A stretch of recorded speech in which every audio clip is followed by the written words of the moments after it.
Jim Crow was not a person. A racist minstrel character performed by a white man in blackface. White audiences thought he was hilarious. His name had become shorthand for a system of laws built to keep black people at the bottom of the social hierarchy. Jim Crow laws started after Reconstruction and lasted for almost 100 years. And these laws stripped black people of the vote. States passed poll taxes to make voting too expensive for black people to do. You had to pay to be able to vote. Damn. Literacy tests were designed to be impossible. In Louisiana, black voters were asked to answer all 30 questions on this weird test to get them correct, all correct, in 10 minutes. One question read, write every other word in this sentence and print every third word in the same line. It's going to take me 10 minutes to figure out what that even means. One mistake and you failed. But white voters didn't always have to take this test. Segregation was everywhere. Schools, buses, waiting rooms, hospitals, trains, restaurants, theaters, even cemeteries. You could not lay down dead next to a person who wasn't of your same race.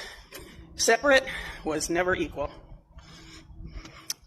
Prisons were turned into plantations. After emancipation, white officials arrested black people for vague offenses like vagrancy or mischief.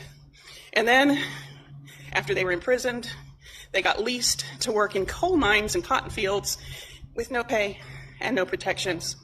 It was just slavery under a different name. The federal government labeled certain black neighborhoods as hazardous and denied them home loans.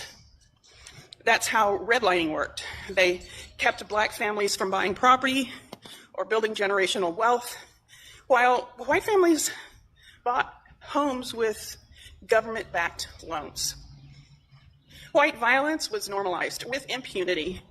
Jim Crow protected white men who lynched black people, raped black women, burned black neighborhoods. They just got away with it because police hardly ever arrested them, and juries never convicted them. Jim Crow wasn't just physical, it was psychological warfare against people who used to be enslaved. Black people had to call white men sir. They had to step off the sidewalk when a white person was coming toward them. They had to act like they didn't hear the crap